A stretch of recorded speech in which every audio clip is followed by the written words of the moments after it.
السلام عليكم ورحمة الله وبركاته. إن الحمد لله نحمده ونستعينه ونستغفره ونستهديه ونعوذ بالله من شرور أنفسنا وسيئات أعمالنا. ما يهده الله فلا مضل له ومن يضلل فلا هادي له، ونشهد أن لا إله إلا الله وحده لا شريك له وأن محمدا عبده وحبيبه وخليله صلى الله عليه وآله وسلم.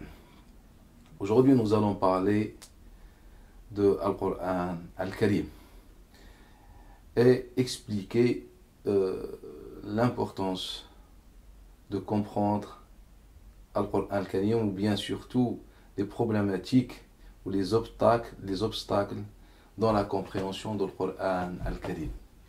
Car cette année, Inch'Allah Ta'ala, nous allons étudier ce point. Comment comprendre le Qur'an Al-Karim, et nous allons traduire un échantillon de Qur'an Al-Karim. Durant les années précédentes, on a parlé de l'histoire du Qur'an, l'histoire des sciences du Qur'an Al-Karim, ce qui a été dit à ces deux sujets. Et cette année, Inch'Allah Ta'ala, on va concrétiser les résultats de nos recherches. Cependant, il faut savoir que les obstacles qui nous privent de la compréhension du Qur'an Al-Karim à ce jour-là n'ont pas été traités et résolus. C'est qu'on entend un peu partout le tafsir du Qur'an, l'exégèse du Qur'an Al-Karim, telle traduction du Qur'an Al-Karim, une nouvelle traduction du Qur'an Al-Karim. Mais est-ce on a bien compris le Qur'an Al-Karim? Personnellement, je pense que non. Pourquoi? Car si on part du principe qu'il y a des obstacles, qu'il y a des problématiques non résolues et que leur résolution est fondamentale dans la compréhension, c'est que tout simplement on n'a pas compris le Qur'an Al-Karim comme il se doit. C'est pourquoi cette année, Inch'Allah Ta'ala, nous allons aborder ces obstacles, nous allons essayer de les résoudre et ensuite mettre en pratique les fruits de nos recherches durant ces années précédentes. Parmi les obstacles, je vais vous en citer quelques-uns, c'est l'évolution de la lecture coranique, l'évolution de l'interprétation du Qur'an Al-Karim. Prenez le cas de Adam alayhi salam dans Surat Al-Baqarah. Lorsqu'Allah Ta'ala dit « Inni ja'ilun fil ardi khalifa » entre parenthèses, je vais le traduire juste pour me faire comprendre, je vais établir sur terre un vicaire. Mais vous allez voir que avant d'arriver à quelconque traduction, les traducteurs ont été influencés. Inni ja'ilun fil ardi khalifa. Quand on prend la traduction, l'interprétation du verset durant les deux premiers siècles, on va constater trois interprétations. L'interprétation la plus ancienne et la plus rare, c'est que Inni ja'ilun fil ardi khalifa veut dire que je vais mettre en place le système de la succession sur terre, c'est-à-dire un nouveau système social, c'est-à-dire une vraie vie sociale.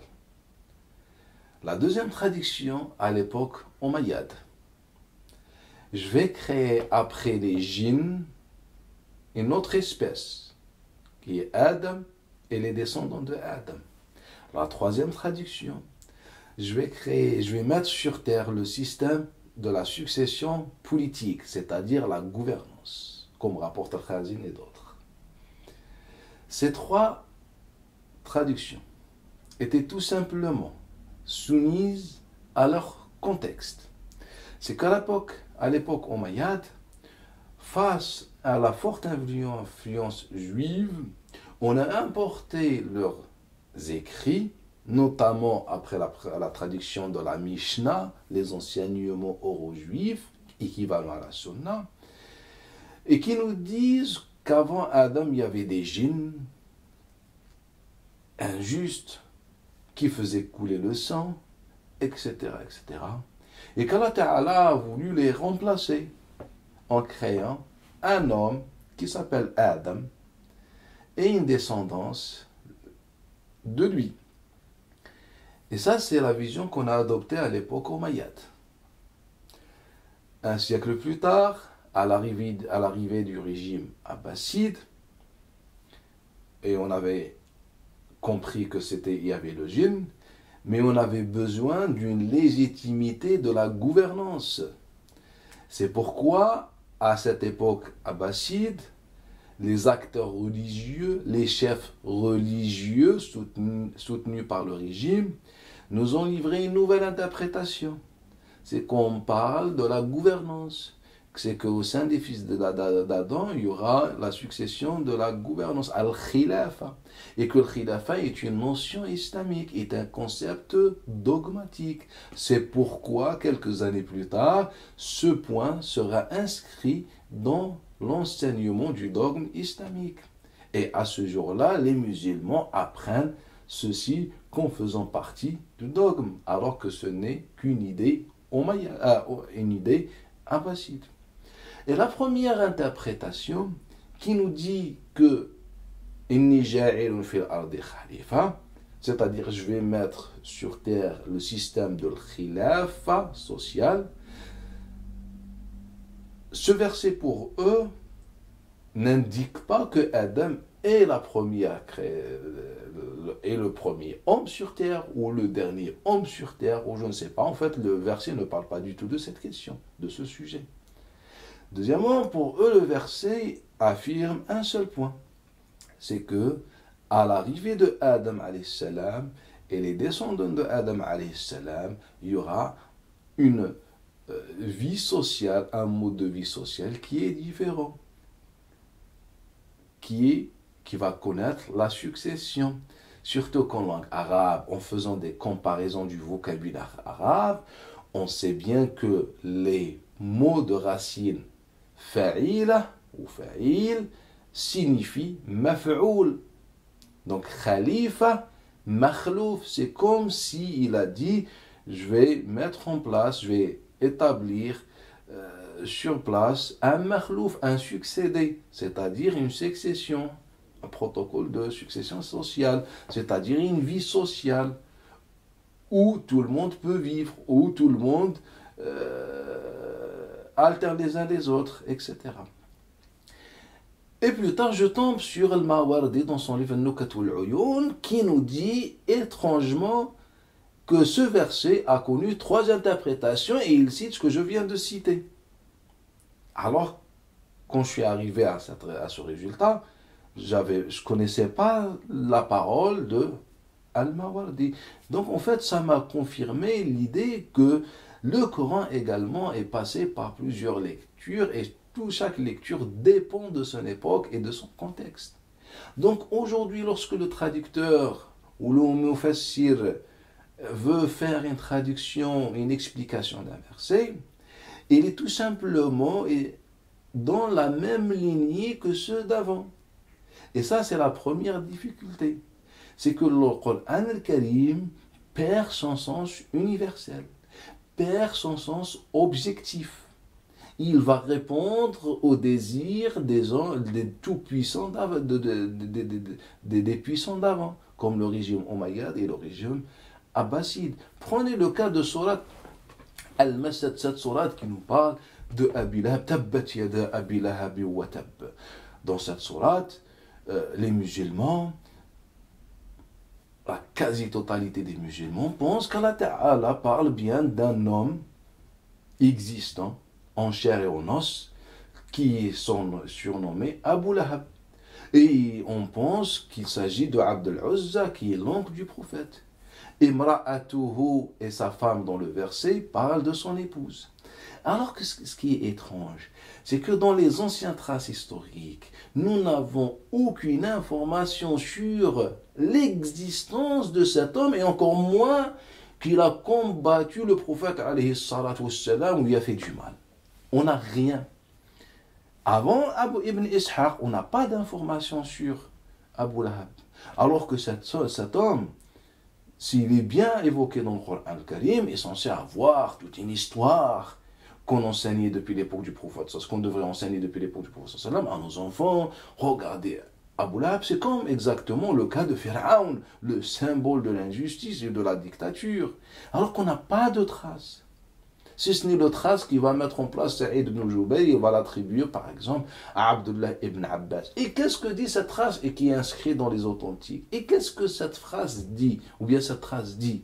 Elle ne va pas raconter une histoire, elle ne va pas rapporter que Abu Lahab a fait telle et telle chose au prophète sallam, ou des choses graves, rien du tout. La seule chose qu'elle va rapporter est la cause de descente d'un verset de Surat al-Shu'ara, ou Andir Ashiratak al-Aqrabin, c'est-à-dire informe ta famille la plus proche ou ton entourage le plus proche, et lorsque le prophète mentionne une colline, il va leur dire voilà, je suis un prophète, etc., selon ce que raconte ce récit. Et là, Abu Lahab aurait dit ah, tu nous as appelés pour ça? Et là, Allah Ta'ala fait descendre le verset mais déjà, sa femme, elle n'est même pas évoquée dans l'histoire. On ne voit pas sa femme qui prend je ne sais pas, du bois pour faire le feu ou faire la médisance ou la diffamation à l'encontre du prophète. Il n'y a aucune information sur sa femme. Pourquoi on la rend dans la sourate? Et même Abu Lahab, dans ce qu'il dit, son propos n'est pas aussi grave. Ya Muhammad, tu nous as appelés que pour ça. Et il rentre chez lui. Mais il a le droit. Le Coran al-Karim a ouvert le dialogue avec les gens du livre, avec les associateurs. Même il a dit à Mohammed, c'est vous ou bien nous qui sommes dans la guidée ou dans un égarement manifeste. Allah a dit ça aux associateurs. Regardez l'ouverture d'esprit. Allah ne va pas condamner un homme dans son vivant à mort, à l'enfer, pour juste cette parole. Et donc je disais, on n'a pas de traces. Et malgré cela, on a dit, Abu Lahab est un homme, etc., etc. Mais pourquoi on est arrivé à cela? En fait, car le régime omeyyade, avec les Irakiens, leurs opposants, était dans un conflit. Et à chaque fois, on essayait de prendre un verset ou un passage coranique pour l'appliquer sur les autres. Et on a de nombreux exemples. Si vous prenez les causes des leçons, vous allez trouver que ça. Des dizaines d'exemples sur ça. Et parmi ces exemples, donc c'est un exemple comme les autres, et bien Muawiyah, il va dire à Aqil ibn Abi Talib et les autres, les opposants parmi les Ali ibn Abi Talib et sa famille, il va dire à son frère, mais c'est vous les descendants de Abu Lahab? Et l'autre il répond, bah c'est vous les descendants de la femme de Abi Lahab. Et ça va continuer comme ça. Et il vient Ibn Abbas, à l'époque Omeyyade, et il dit pratiquement la même chose. Un siècle plus tard, et bien s'il y a des descendants de Abi Lahab et qui sont la famille, et qui font partie de la famille de Ali ibn Abi Talib, c'est simple. Donc c'est l'oncle du prophète. Ce n'est pas compliqué. Si Ali et Aqil et la famille de Ali sont les descendants, donc leur père, ça veut dire c'est un oncle du prophète alayhi salatu salam. Et pour les autres, et si la mère est la mère des Omeyyades, eh bien tout simplement, on a compris. Donc elle fait partie de la tribu de descendants de Harb, l'arrière-grand-père de Bani Umayya. Et donc, un siècle plus tard, à l'époque de Ibn Ishaq, à l'époque de Ibn Huthaym, al-Fazari et les autres, Muqatil, al-Kalabi, on va imaginer ces personnages-là. Comme exactement on a fait avec le prophète sallam, comme exactement on a fait avec des noms imaginaires. Et donc on va parler de l'histoire de Abi Lahab et ça s'arrête là.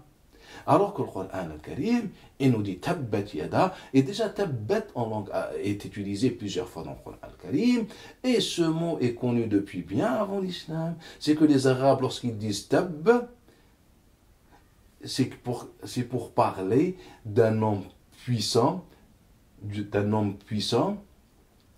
qui va perdre la bataille, qui va perdre son projet malsain. Et lorsqu'ils disent Teriba, ils parlent du contraire, d'un pauvre qui va être humilié. Et ces concepts, ces mots sont connus en langue arabe. Et Allah Ta'ala, il dit Tabbat Yada Abi est-ce que Allah Ta'ala, il dit Lahab, les autres récitateurs, les anciens récitateurs, compagnons, etc., ils disaient Abu Lahab. Lahab. Et Lahab, le mal, c'est qu'Allah Ta'ala, il menace les gens puissants qui utilisent leur bien, leur puissance, etc., leur statut social, pour lutter contre le bien. Allah Ta'ala, il les a appelés Abu Lahab. Et ça, c'est connu en langue arabe. On dit Abu Antel pour quelqu'un qui est connu par une qualité ou quelque chose dans le genre. Et si quelqu'un de vous, il nous dit وَمْرَأَتُهُ حَمَّالَةُ الْحَطَبِ, mais est-ce qu'Allah Ta'ala a dit déjà وَمْرَأَتُهُ? En fait, c'est la lecture officielle adoptée qui a dit وَمْرَأَتُهُ. Alors que les anciennes lectures, ou bien le texte, lorsqu'il était nu, et comment il a été rapporté par les compagnons, il a été rapporté وَمِرْيَتُهُ وَمِرْيَتُهُ. Et c'est pourquoi les anciens, les compagnons ou des compagnons lisaient ou récitaient wa miriyatuhu, wa muriyatuhu. Et ce mot, on le trouve dans le Coran al-Karim également. Wal muriya, c'est-à-dire c'est la réflexion, c'est-à-dire c'est sa tête, c'est-à-dire c'est son raisonnement. Donc Allah Ta'ala, il nous parle de quelqu'un qui est tout puissant, qui met tout en œuvre pour lutter contre le bien et que ça raison, son fanatisme va le mener en enfer, va aggraver sa situation. En tous les cas, cette sourate sera étudiée en détail cette année, comme d'autres encore sourates, pour qu'on puisse les traduire, Inch'Allah Ta'ala. Mais le résumé, c'est que la première problématique, c'est comment lire Al-Qur'an Al-Karim. Est-ce qu'on le lit conformément aux causes des descentes? Déjà, la cause des descentes ne représente même pas 15% avec les causes même mensongères selon les savants musulmans. Et les causes, soi-disant authentifiées par la science du hadith, ne dépassent pas 5% du Coran. Donc 95% du Coran al-Karim n'a pas de cause de descente. Donc, est-ce qu'on va le comprendre conformément à des règles qui peuvent rien assumer, car les causes de descente, même si on les affirme, ne représentent même pas 5% du Coran al-Karim? Est-ce qu'on va le comprendre selon le régime omeyyade, c'est-à-dire l'influence juive? Est-ce qu'on va le comprendre selon la vision abbasside? Comment on comprend Al-Qur'an al-Karim? Parmi les obstacles, l'obstacle grammatical. Souvent, Al-Qur'an al-Karim est soumis à la grammaire arabe qu'on enseigne un peu partout. Mais avez-vous posé la question, quelle est l'origine de la grammaire arabe?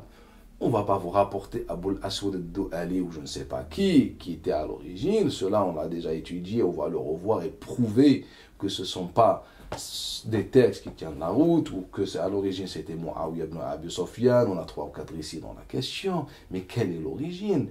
L'histoire certaine et notoire montre de doigt l'époque de Sibawayh, qui, à travers son livre, qui s'appelle le livre de la grammaire.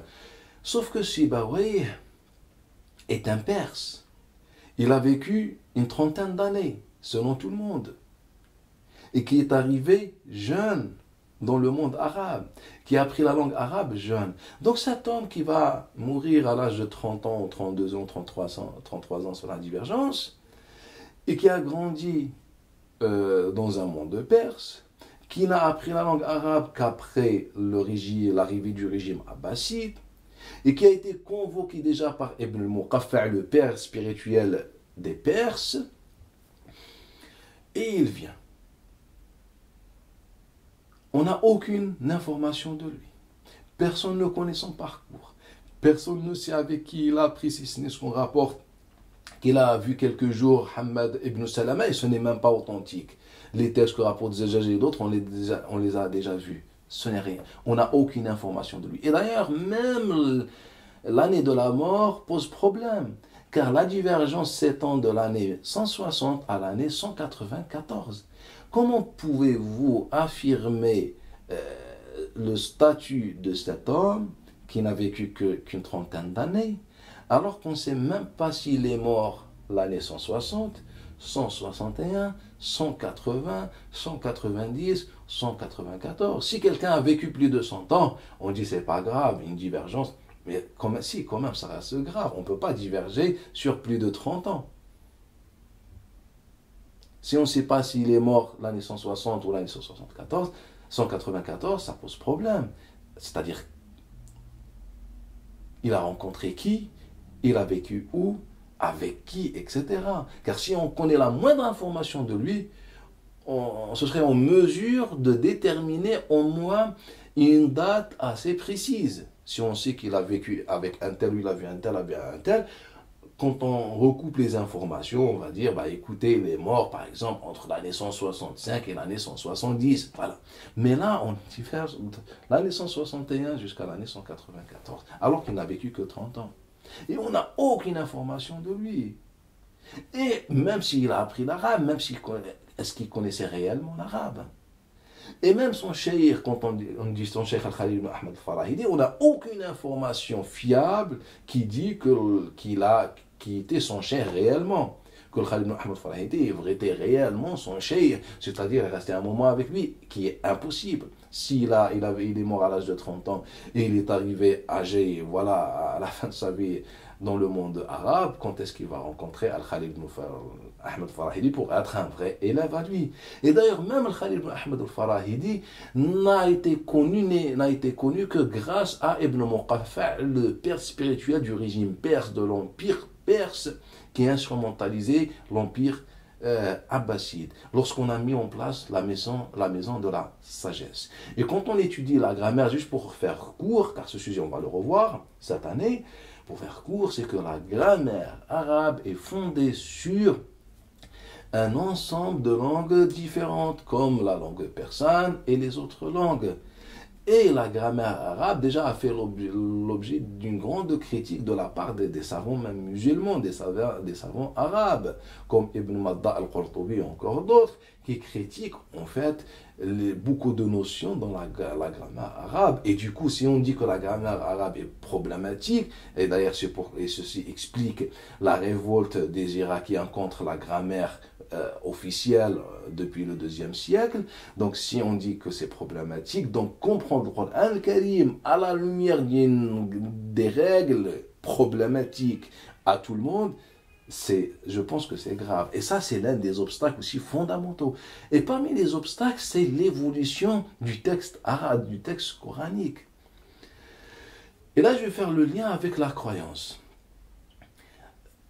Quand j'étudiais le Coran al-Karim et les récitations du Coran al-Karim et les versions du Coran al-Karim et tout ce qu'on a rapporté sur les versets, etc., j'ai constaté un point commun dans les sujets qui posaient autrefois problème, c'est-à-dire qui faisaient l'objet d'une grande divergence.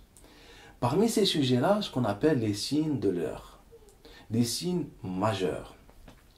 Dans ces signes majeurs, on trouve la même divergence qui se répète.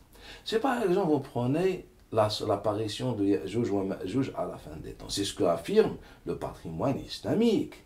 Et quand on revient au Coran al-Karim, on trouve que le Coran a été récité de façon différente et contradictoire. Les compagnons, et les traces le montrent, lisaient Min kulli jadathin yansilun. Donc dans cette sourate, l'Anbiya, lorsqu'Allah Ta'ala il parle de Ya'juj et Ma'juj, Yagog et Magog, il nous dit de leur tombe, ils seront ressuscités. Donc ils sont morts. Il prononce le mot jadath. Et d'ailleurs ce mot est employé dans plusieurs sourates. Dans sourate Yasin, Al-Qamar, Al-Ma'arij.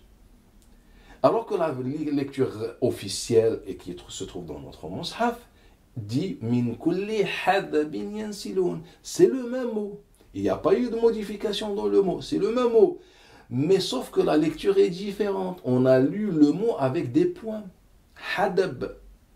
Sans les points. Alors que la lecture des compagnons, c'était avec des points.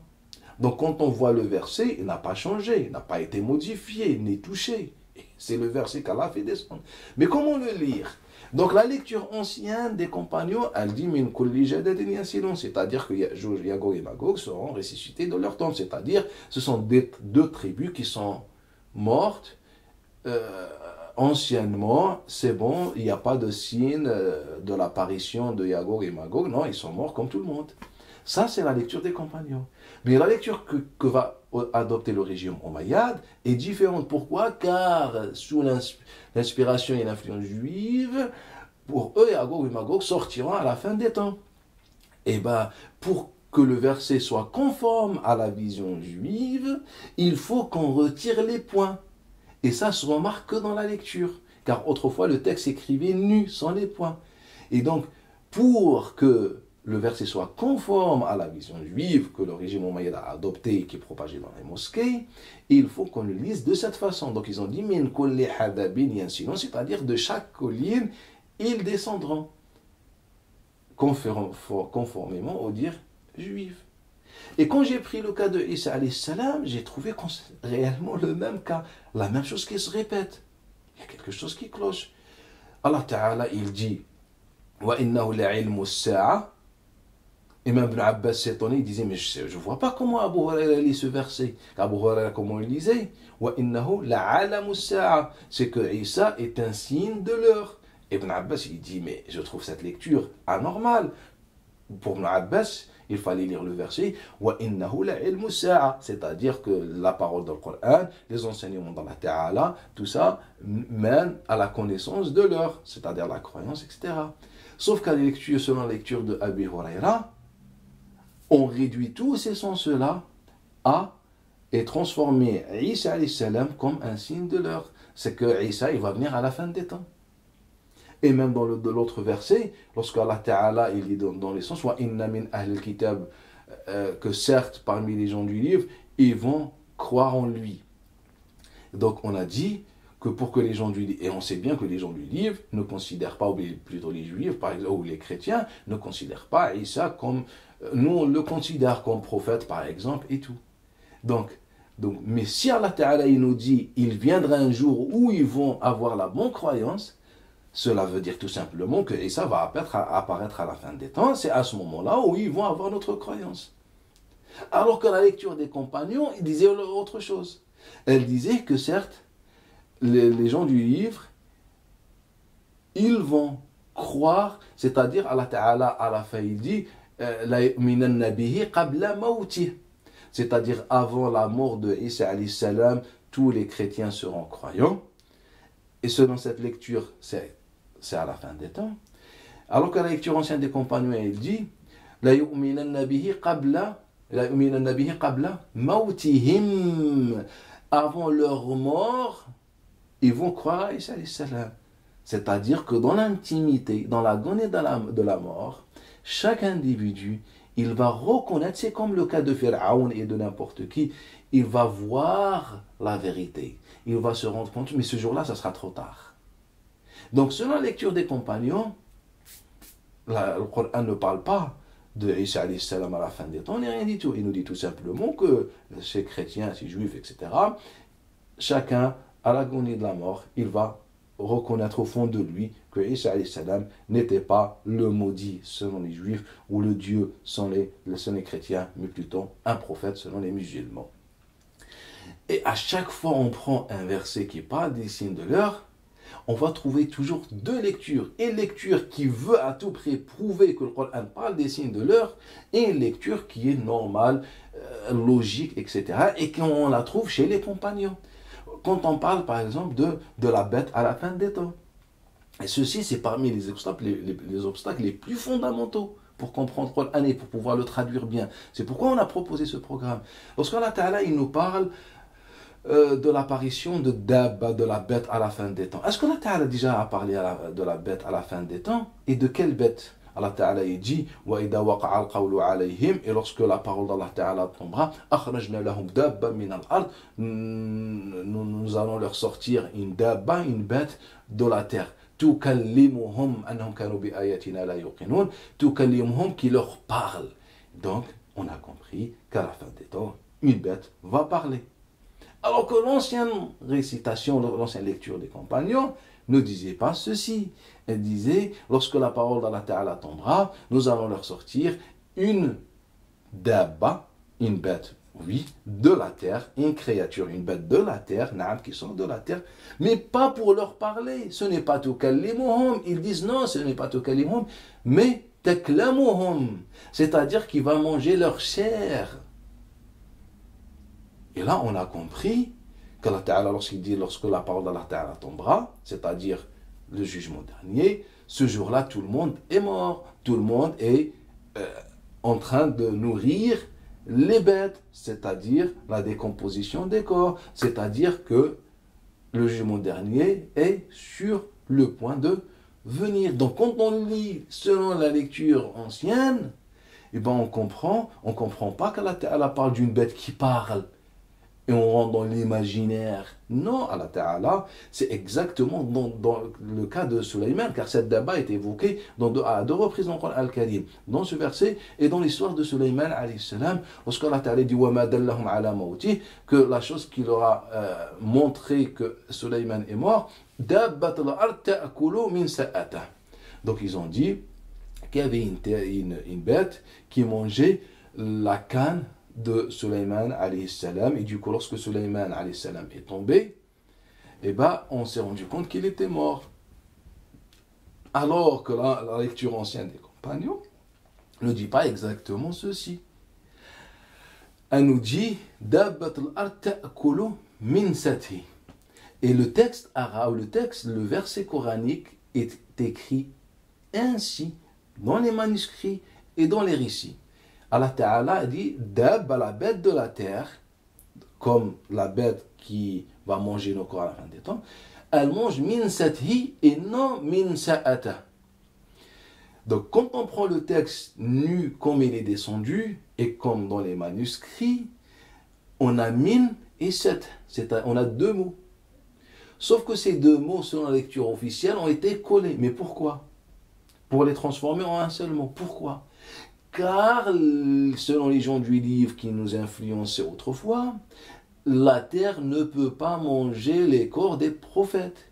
Donc, si on dit que cette bête était en train de manger le corps de Sulayman alayhi salam, notre croyance va s'effondrer. Donc, pour ne pas arriver à cette contradiction avec nos dogmes importés de chez les juifs et les chrétiens, eh ben on a dit, mais non, la dabba, cette bête, elle mangeait sa canne sur laquelle il appuyait. Donc il est tombé, il a penché, on a compris qu'il est mort. Alors qu'en ancienne lecture, elle parle de min sethi, c'est-à-dire min et set. Et min, c'est-à-dire cette dabba, elle mange de quoi? Sa'tihi. Et là, on lit Sa'ti en langue arabe. Et ça, c'est-à-dire al-jutta, le cadavre. C'est-à-dire, ils n'ont appris la mort de Sulayman que lorsqu'ils ont constaté que son corps a commencé son état de décomposition. Et là, ils se sont rendus compte qu'il était mort. Et même dans la question de Al-Qamar, la lune, et comment l'avenir va se diviser en deux, voilà, selon notre culture, à la fin des temps, quand on prend la lecture ancienne, Allah Ta'ala dit il rajoute le mot waqad inshaqa al-qamar, c'est-à-dire que la lune, ce qui concerne la lune, est arrivé bien avant le prophète alayhi as-salatu wassalam, donc on ne parle pas de la fin des temps. Bref, quand à chaque fois j'ai pris les sujets qui posent des problèmes, les sujets de divergence, à chaque fois j'ai trouvé que les premiers musulmans n'étaient pas d'accord sur comment lire les versets qui en parlent. À chaque fois j'ai trouvé que dans la version de la lecture officielle, que la lecture officielle adoptée par le régime omeyyade et qui aujourd'hui représente la lecture officielle qui est inscrite dans les mushaf, était différente que celle des anciens, c'est-à-dire celle des compagnons. Et alhamdoulilah, heureusement que le patrimoine islamique préserve encore des centaines de traces de lecture de compagnons qui nous permettent aujourd'hui de faire des comparaisons.